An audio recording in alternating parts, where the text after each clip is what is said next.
A tense atmosphere has gripped the country for days now, as investigators weigh up the timing of another attempt to arrest the president, something the president is firmly resisting.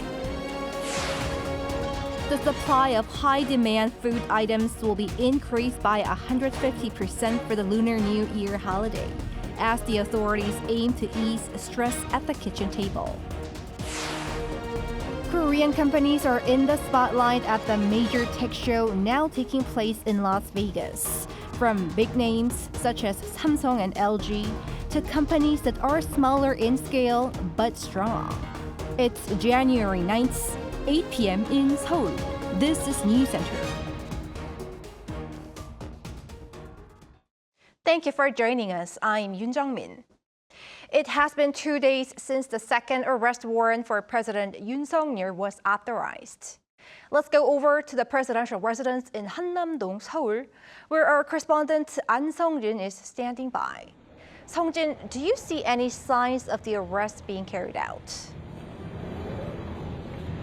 Hello, Jungmin. No, not yet. I've been standing here nearby the presidential residence for a good couple of hours, but we haven't seen much movement here yet, signifying that today may not be the day when investigators come for the arrest. The exact extension period of the warrant and the arrest date is still concealed, most likely to prevent another failed attempt. The Corruption Investigation Office for high-ranking officials has been cooperating with the police on this matter. Though the arrest may happen any day or any time throughout the day, pundits have been saying that considering clashes with the protesters or the Presidential Security Service, it is possible that the arrest may take place at night or during the weekend. As we have been reporting, the presidential residence has been fortified to respond to an unexpected arrest. How is the CIO looking to tackle this? Right, so the CIO has been putting in more effort ensuring that the second attempt is going to be the final one. It's been said that they are thoroughly analyzing the scenes from the first attempt and analyzing and preparing to respond to additional measures that the Presidential Security Service has been gearing up for. This comes as the president's security team has been upping its security measures, including the installation of barbed wire and blocking the entrances with vehicles. Multiple security personnel are also guarding the entrances to the residence. However, the Defense Ministry has made it clear that soldiers deployed to the Presidential Security Service cannot be used to stop the police, which the security team replied to as well noted. There are concerns that if each side's protective measures are enhanced, this may lead to violent clashes between the two sides. Sung-jin, there are mounting tensions and it's at just sub-zero temperatures. We are still seeing protesters out in the streets. Right, Jungmin, today is the coldest day of this winter with cold wave alerts issued across the country. But as you can probably hear from behind me, the streets are still filled with protesters. The street where I'm standing right now leads to a major highway where intra-city buses pass by, and the protests here have been quite a traffic disruption throughout the day. Even more so, with day after day of protests, residents here in Hannam-dong have been complaining about noise pollution, trash, and all sorts of small to large disturbances to their daily lives. The Seoul metropolitan government has vowed an active response, including asking the police for strict punishments if roads are blocked or if protests carry on overnight. As this week may be when an arrest is carried out, tensions expect to remain. That's all I have for now. Back to you, Jungmin. That was our An Sung-jin reporting live from near the presidential residence. Stay warm. With less than a week before President Yoon's impeachment trial kicks off, there is much debate surrounding the grounds for impeachment and the pace of the scheduled hearings. Our correspondent Oh Soo-young has the latest. The Constitutional Court has stressed its impartiality on the impeachment trial for President Yoon, saying that the court is not swayed by battles of public opinion. This came 5 days before Yoon's trial hearing kicks off, as clashes outside the court continue over the legitimacy and speed of the proceedings. During the pre-trial hearings, the National Assembly's impeachment panel retracted insurrection charges from the main grounds for impeachment. This drew criticism from Yoon's legal team and the ruling People Power Party, who argue that insurrection was the core reason cited in the Assembly's impeachment resolution, so removing it defeats the purpose of the trial. Also, the trial would be shortened substantially, meaning an early presidential election could be called, which observers say is likely to favour the opposition party. The court last week denied it had recommended retracting insurrection as an argument to the National Assembly team led by opposition party members. Press Officer Chun Jae-yeon says the justices will ensure a fair trial and will review either party's objections to the procedures. Amid complaints by Yoon's team that the trial is moving along too quickly and that the court unilaterally scheduled 5 trial hearings without consultation, Chun said the pace is not faster than previous cases of impeachment, given that Yoon's first hearing is scheduled 31 days after the case was filed. Former President Roh Moo-hyun's first hearing was held 18 days after, while Park Geun-hye's first hearing came 25 days after filing. Meanwhile, evidence is already coming in. The court revealed it received investigation records from the police, the Defense Ministry's Prosecutor's Office, and the Seoul Central District Prosecutor's Office. The National Assembly earlier requested the court to secure investigation materials related to the emergency martial law. Yoon's legal team on Thursday once again disputed the court's proceedings, saying various issues must be resolved to a certain extent before President Yoon can attend the trial himself. Attorney Yoon said the president's appearance in court has not yet been decided for his first hearing on Tuesday. Oh Soo-young, Arirang News. At the National Assembly, the opposition has introduced a revised bill for a special probe into President Yoon over his martial law declaration. This is expected to lead to a tug-of-war with the ruling party. Our political correspondent Shin Ha-young explains what's at stake. The opposition is seeking another chance to pave the path for a special investigation into allegations against President Yoon Suk-yeol for his brief imposition of martial law. 6 opposition parties on Thursday introduced a revised bill that would create a special counsel position to investigate insurrection charges against the president. This follows the rejection of an earlier bill during a revote the previous day. The revised bill hands the recommendation of the 2 candidates for the special counsel post to the Chief Justice of the Supreme Court instead of the opposition parties. It also removes the opposition's veto right over the recommended candidates. Instead, the revised bill broadens the investigation to cover new allegations that President Yoon tried to provoke military aggression from North Korea ahead of his declaration of martial law in December. It has already been revealed that Yoon Suk-yeol tried to provoke a military attack from North Korea to justify the December 3rd insurrection. The truth must be fully exposed. The opposition plans to put up the revised bill for a vote next week. The ruling People Power Party, after reaching a consensus on Wednesday to reject the original bill, said it will discuss its own revisions to address controversial provisions. People Power Party will not negotiate out of fear. We will also not fear to discuss to remove controversial provisions from the rejected bill.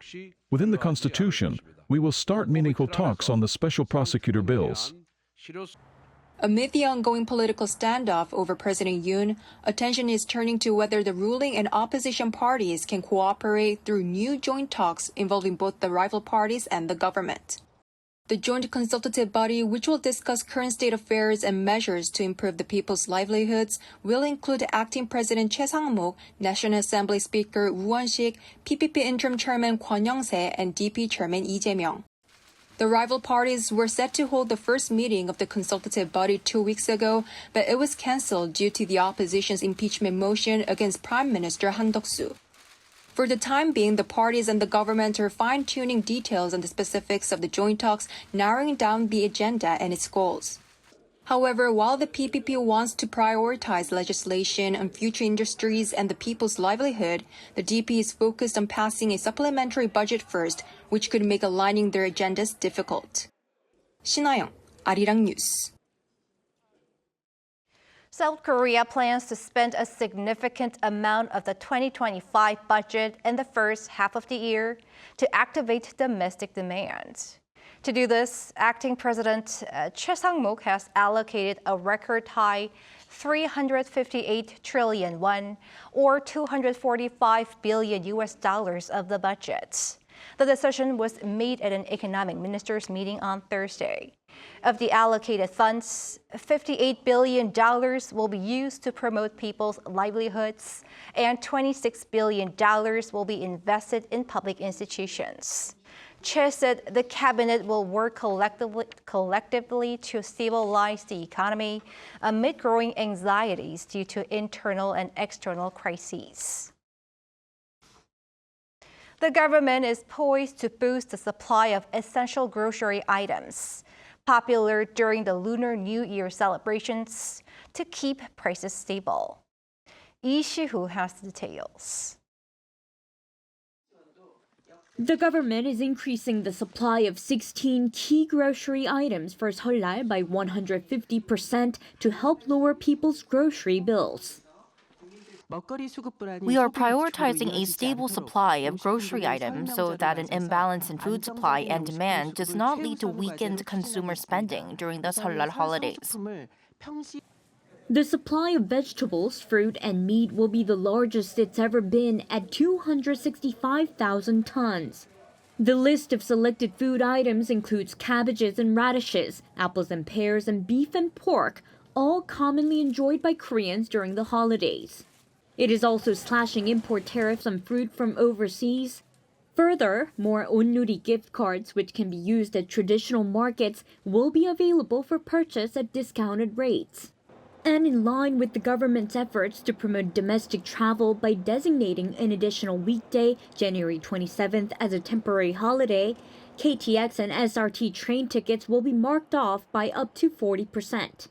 Some 150,000 employees at small and medium-sized companies in the country will be given 400,000 Korean won, or around $274 in domestic travel cost support.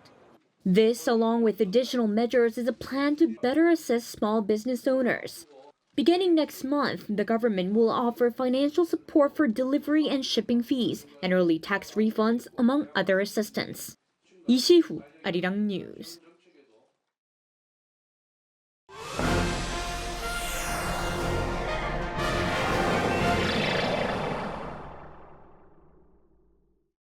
The UN Security Council has convened at its headquarters in New York to condemn North Korea's latest ballistic missile launch, pointing to its broader callous implications.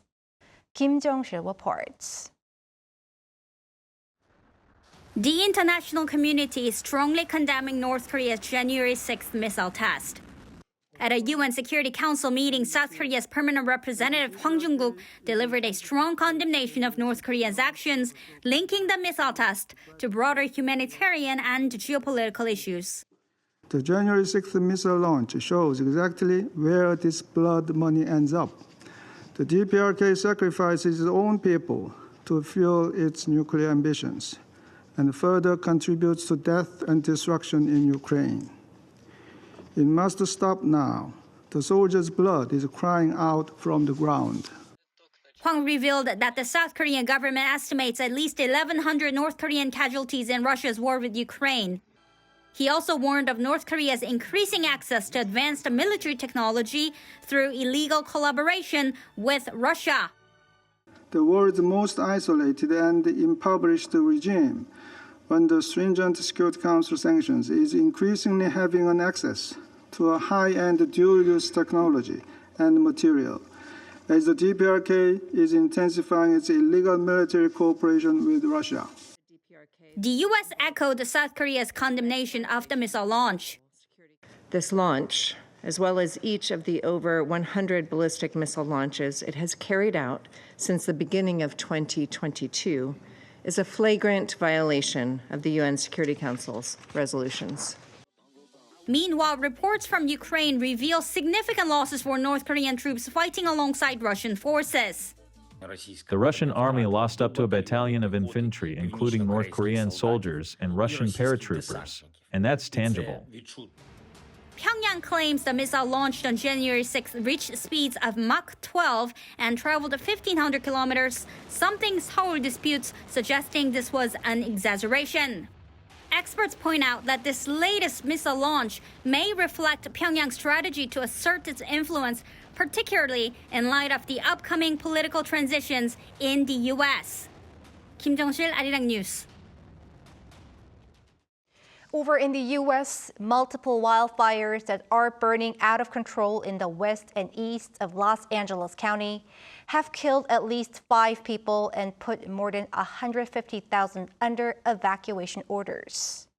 The fires have spread quickly, propelled by the heavy winds, which are pushing desert air over the mountains that are accelerating the wildfires. The largest is the Palisades fire, the most destructive in Los Angeles history, with at least 1,000 structures burned down. Fire officials are having difficulties putting out the fires since they are short on manpower. President Joe Biden has declared the county as major disaster area. Korean companies are boasting their presence at the annual Consumer Electronics Show this year, ranking just behind the host U.S. and neighboring China in the number of booths at the event. Our correspondent Moon Hae-ryun reports from Vegas. Rows upon rows of banners that read Korea greet attendees at a CES convention center in Las Vegas. After the United States and China, South Korea ranks third for the number of booths at CES 2025, with a record-breaking 900 or so exhibitors in attendance. That's not only internationally renowned tech giants such as Samsung, SK, and LG, but small to medium-sized businesses as well. This year, the Ministry of SMEs and Startups set up the biggest K-startup booth at CES to date, and Qatar partnered with the Trade Ministry to also form the largest Korea pavilion. Located in the lower level of the convention center, this is where startups and SMEs are working their way from the bottom up with tech innovations. And they are indeed working their way up. In fact, a large portion of the innovation awards won by Korean companies this year were won by SMEs, accounting for 3/4 of the total, bringing South Korea to the top in terms of the number of innovation awards won at this year's CES. Many of these awards were won in artificial intelligence and digital health, which are among the key industries in the spotlight this year. Generative AI made its way into Team Korea's booths. I Live among them with its graphics platform that produces graphic motion with a simple worded prompt. What would usually take hours to achieve now takes just a few seconds with a few words and the click of a button.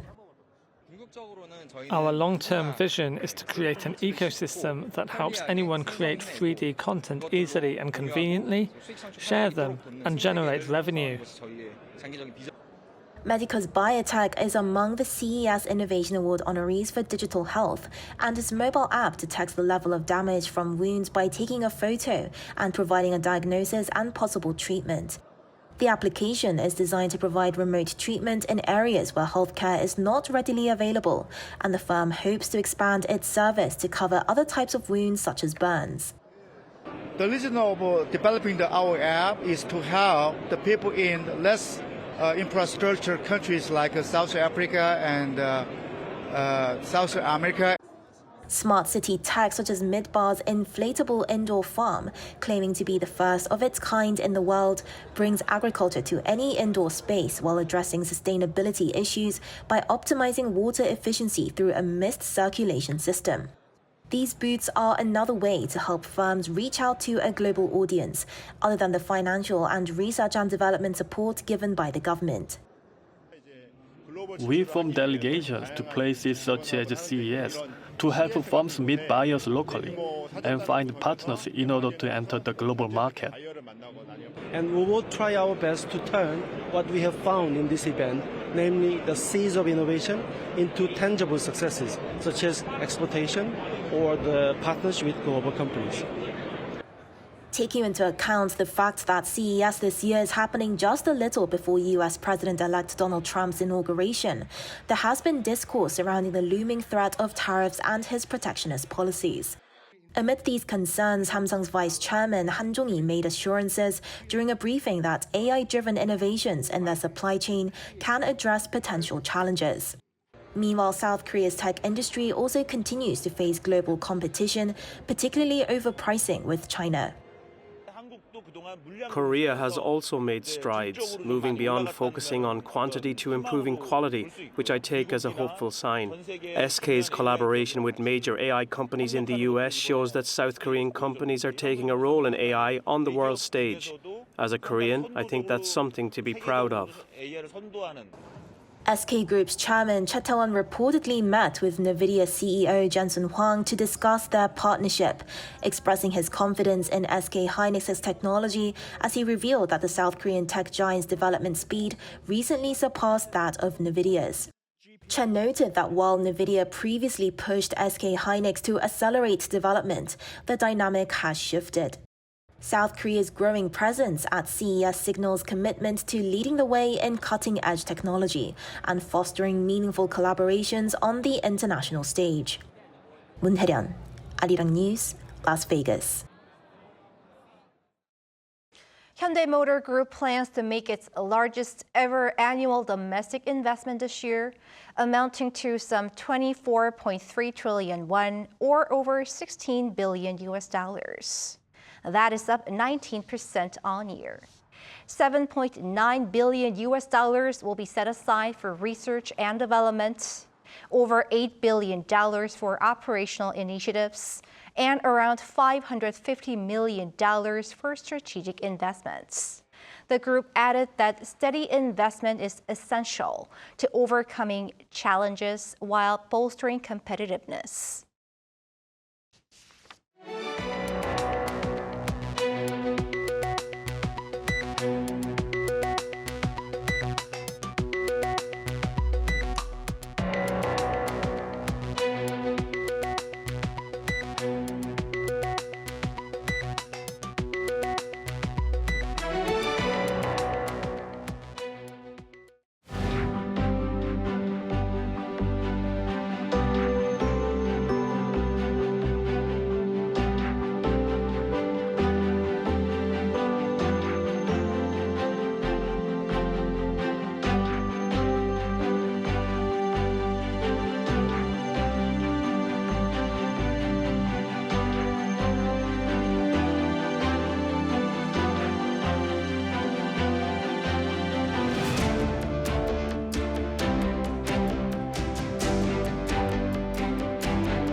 The coldest morning this winter was seen this morning in Seoul, with the feels-like temperature falling to around -20 degrees Celsius. This frigid cold spell will continue until tomorrow. The actual temperature in Seoul will stay as low as -12 degrees, with a feels-like temperature at around -15. Some West Coast areas of the Jeollado provinces have heavy snow warning issued, while heavy snow advisories have been already in place in many areas. More than 30 centimeters of more snow is expected in the mountainous areas of Jeju Island until tomorrow, more than 20 in Jeollabuk-do province, and up to 15 centimeters in West Coast areas of Chungcheongnam-do province and Jeollanam-do province. Tomorrow morning, most areas will start off at around -10 degrees, with Chuncheon at -19 degrees. Highs will move up to only -2 degrees in Seoul, Daejeon and Gwangju, 0 degrees. Typical winter weather will make a return from the weekend. That's all for Korea. Here are the weather conditions around the world.